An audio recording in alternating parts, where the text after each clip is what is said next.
Bagaimana tanggapan kakak terhadap cerita saya ini dulu? Saya ceritain sebentar. Jadi saya itu pernah ke rumah pasien saya, kemudian pada saat itu ada seseorang yang berkhotbah itu mengatasnamakan Kristen juga. Jadi mereka itu dari sekte Gereja Tuhan Yang Maha Kuasa. Oh, itu udah sesat itu, Jadi pada saat itu dia kayak mau meracuni saya sih. Dia bilang kita harus mengimani bahwasanya yang datang pada akhir zaman itu adalah dalam wujud wanita gitu. Jadi jadi saya dipaksa-paksa untuk mengimani hal itu, tapi saya kayak menolak karena saya tahu sebagaimana Yesus berangkat ke surga, demikian pula dia akan datang dari sana untuk menghakimi kita kelak, kan begitu. Jadi menurut kakak gimana tuh pandangan kakak? Ya kalau udah sesat ya udah sesat, apalagi mau dipandang dari yang sesat. Soalnya kan dari cara dia mengajarkan khotbah itu kayaknya udah wah banget gitu. Ya emang iblis itu pintar sekali bro menipu. Makanya kita disuruh meminta hikmat yang daripada Allah. Hikmat Allah itu penting sekali. Kalau orang cerdas, orang pintar, intelektual segala macam, orang cerdas banyak di dunia ini. Tapi mereka menolak Kristus dalam kebodohan hikmat mereka. Jadi orang pintar, orang IQ-nya tinggi, hebat, keren, terkenal segala macam, itu tidak menjamin keselamatannya. Itu tidak menjamin dia memiliki hikmat yang dari atas. Tuhan Yesus berkata dalam Yohanes 8 ayat 24 ya, ayat 23, bahwa kamu dari atas, kamu dari bawah, aku dari atas, kamu dari dunia ini, aku bukan dari dunia ini. Jadi ketika kita sanggup memahami siapa Kristus, itu adalah hikmat yang bukan dari dunia, dan itu hikmat yang berasal dari atas. Tapi kalau ada orang mengaku pintar, mengaku cerdas, intelektualnya tinggi dan segala macam, tapi masih menolak Kristus, dia masih memakai ukuran dunia ini, belum memiliki hikmat yang daripada Allah.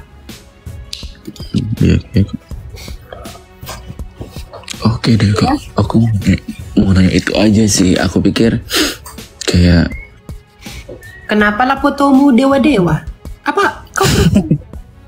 Ya aku Kristen. Krishna itu. Oh, Krishna. Ya, hanya sekedar kagum aja. Oke kak, terima kasih ya kak. Ya oke. God bless ya. Jangan kagum sama Krishna ya bro, bininya banyak. Jangan. Oke, aman kak. Di dalam Efesus dikatakan penderitaan Kristus itu sebagai teladan. Jadi Kristus itu yang menjadi teladan kita sebagai orang Kristen, bukan yang lain-lain. Tapi nggak apa-apa, kagum kepada tokoh agama dan lain itu tidak dilarang. Tapi tetap harus menjadi Kristus yang menjadi sandaran dan pangkuan kita untuk berpengertian akan segala sesuatu yang terjadi di dunia ini. Tentang Melkisedek kak, siapakah sebenarnya dia? Soalnya di dalam Alkitab kan dia tidak disebutkan tentang Melkisedek. Dia pergi kemana? Siapakah sebenarnya dia? Atau soalnya di dalam Alkitab kan dia tiba-tiba datang kepada Abraham dan tiba-tiba hilang. Kalau kita baca di dalam Ibrani 7 ya, coba kamu mute dulu. Itu apa? Coba kita lihat di dalam Ibrani 7 ya. Di sini berbicara tentang Kristus dan Melkisedek. Dikatakan begini. Melkisedek adalah Raja Salem dan Imam Allah yang Maha Tinggi. Ia pergi menyongsong dan memberkati Abraham ketika Abraham kembali dari peperangan mengalahkan raja-raja. Kepada dia pun, mute. Kepada dia pun Abraham memberikan 1/10 dari semuanya. Nama Melkisedek pertama-tama berarti Raja Kebenaran, Raja Salem, dan juga Raja Salem. Jadi siapa itu? Yaitu Raja Damai Sejahtera. Salem itu nama modernnya itu Yerusalem. Yerusalem itu artinya kota damai. Ia tidak berbapak, tidak beribu, tidak bersilsilah, harinya tidak berawal dan hidupnya tidak berkesudahan. Dan karena ia dijadikan sama dengan anak Allah, ia tetap menjadi imam sampai selama-lamanya. Jadi siapa itu Melkisedek? Kristus itu sendiri sebelum menjadi manusia, atau bahasa teologisnya itu disebut dengan Kristofani, karena dialah the real, itu berasal dari Raja Kebenaran, Raja Damai, dan Phanero. Phanero itu artinya penampakan, Kristos itu artinya Kristus. Jadi Kristofani adalah penampakan Kristus sebelum dia menjadi manusia. karena dialah the real Raja kebenaran, Raja damai dan sejahtera. Bahkan dikatakan ia tidak harinya tidak berawal dan hidupnya tidak berkesudahan.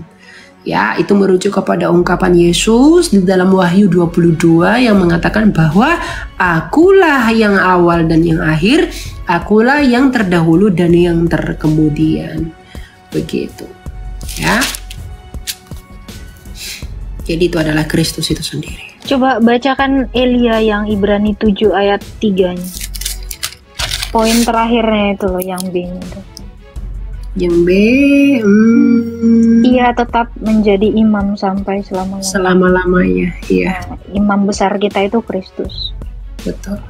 Jadi Melkisedek adalah tipologi dari Kristus yang membawa persembahan roti dan anggur kepada Abraham.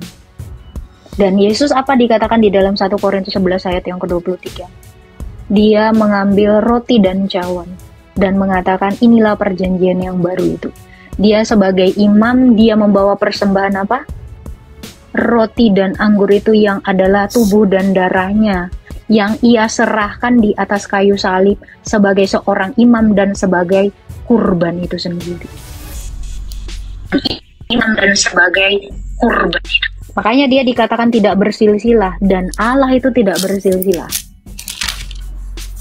Dia tidak berawal dan tidak berakhir dan Allah itu tidak berawal dan tidak berakhir. Ini merujuk kepada Sang Firman itu. Iya. Lukas 16, Lukas 21 itu loh. Lukas 21 ayat Ayat 32. Ayat 32, oke. Paham ya, apa ya? Angkatan-angkatan itu maksudnya apa itu loh? Sesungguhnya aku berkata kepadamu, ini TB2 ya, terjemahan baru, generasi ini tidak akan berlalu sebelum semuanya itu terjadi. Ya, orang-orang yang hidup pada masa itu.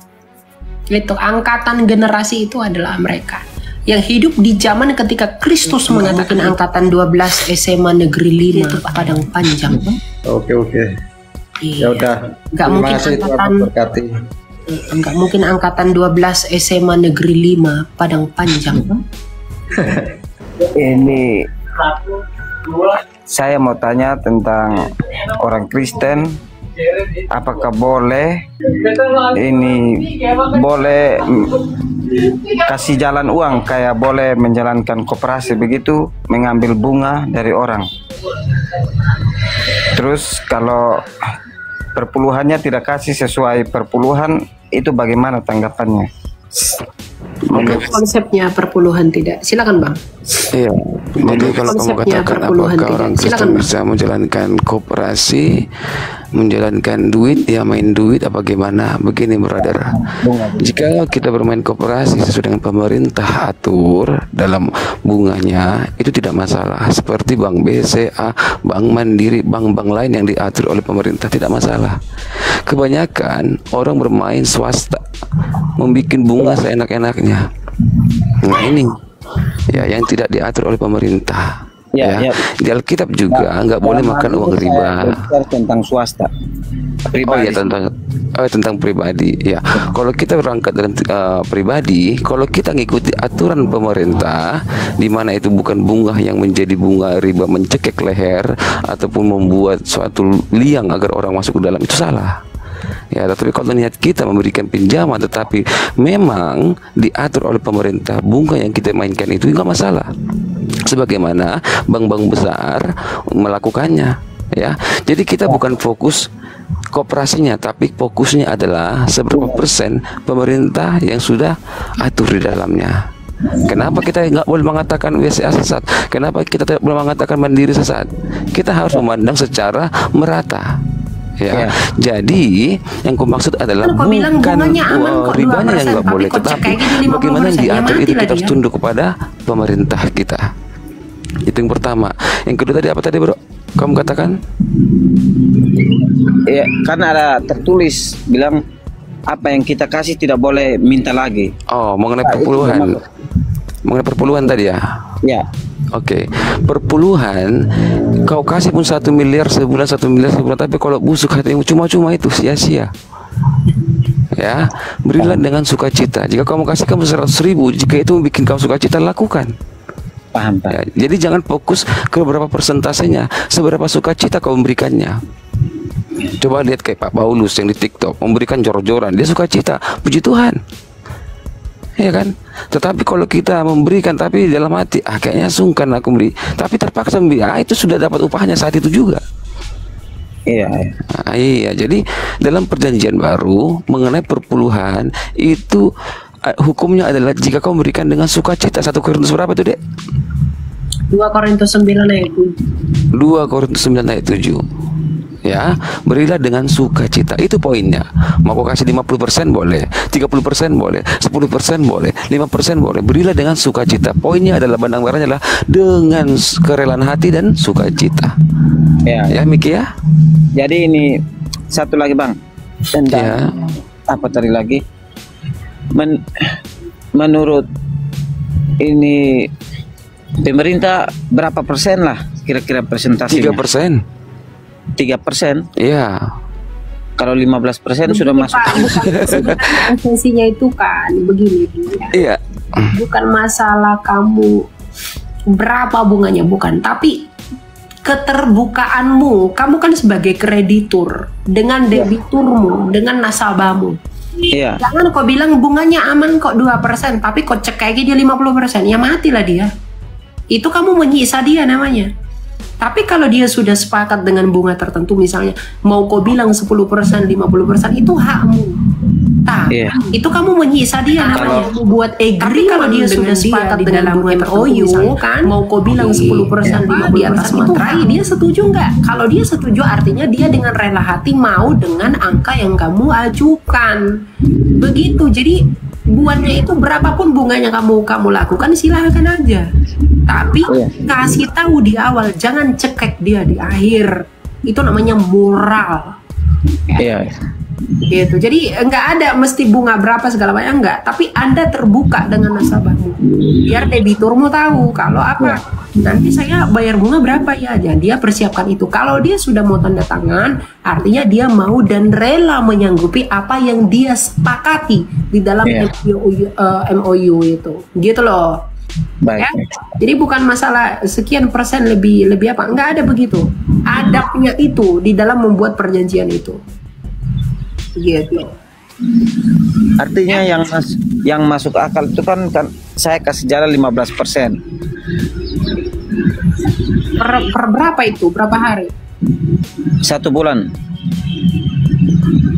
Ya tergantung sih. Kalau nasabah yang kamu cari itu nasabah-nasabah yang baik, nasabah-nasabah yang mampu, dalam kategori mampu bayar, itu ya nggak apa-apa. Tapi kalau orang yang udah kau tengok nggak bisa makan, nggak bisa minum, masa kau kasih segitu?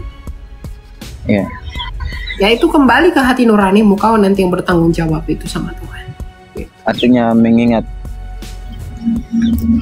kakak semua kakak yang tahu tentang semua. Gini bro, kita belajar firman Tuhan, kami itu tidak diberi karunia menetapkan angka persenan, tapi adalah moral dan hati nurani. Kalau memang kamu diberi hati nurani, kamu itu akan menentukan sendiri kepada mereka yang pantas kamu tentukan berapapun nominalnya. Jadi kami itu nggak punya kuasa untuk mengadili, kami nggak punya kuasa menjadi mahkamah penentu berapa persen bunga yang harus ditetapkan. Tapi kembali kepada hati nuranimu. Kalau kamu memang mau membantu mereka, berbelas kasihan kepada mereka, lakukan apa yang dituntut oleh hati nuranimu. Tapi kalau memang jiwamu bisnis tapi menghilangkan hati nuranimu, itu juga urusanmu. Nanti itu akan tampak di Roma 2 ayat 15. Itu saja. Saya kan di Kristen Protestan ya, saya juga baru mengenal Tuhan, saya juga dari agama seberang. Yang kebetulan anak saya kan sekolah di Katolik. Ini saya mau tanyakan, di Protestan kenapa tidak sering disebutkan, maksudnya tidak terlalu diitukan tentang Bunda Maria, sementara kalau di Protestan itu Bunda Marianya yang diinikan gitu, seperti ada doa novena yang buat Bunda Maria gitu, sementara di Protestan itu nggak ada. Jadi eksistensi Bunda Maria di Protestan itu seperti apa sih Kak gitu? Sebenarnya kalau dikatakan nggak ada itu salah ya. Cuma gini, iman teman-teman Katolik itu menempatkan Bunda Maria itu pada hyperdulia, bukan latria. Jadi Bunda Maria itu nggak pernah disembah Katolik. Jadi jangan salah. Nah kemudian di Protestan, kenapa Bunda Maria tidak ada? Siapa bilang di Bunda Maria di Protestan tidak ada? Saya Protestan, saya berdoa novena kok. Kadang begini, kan Protestan ini kan banyak.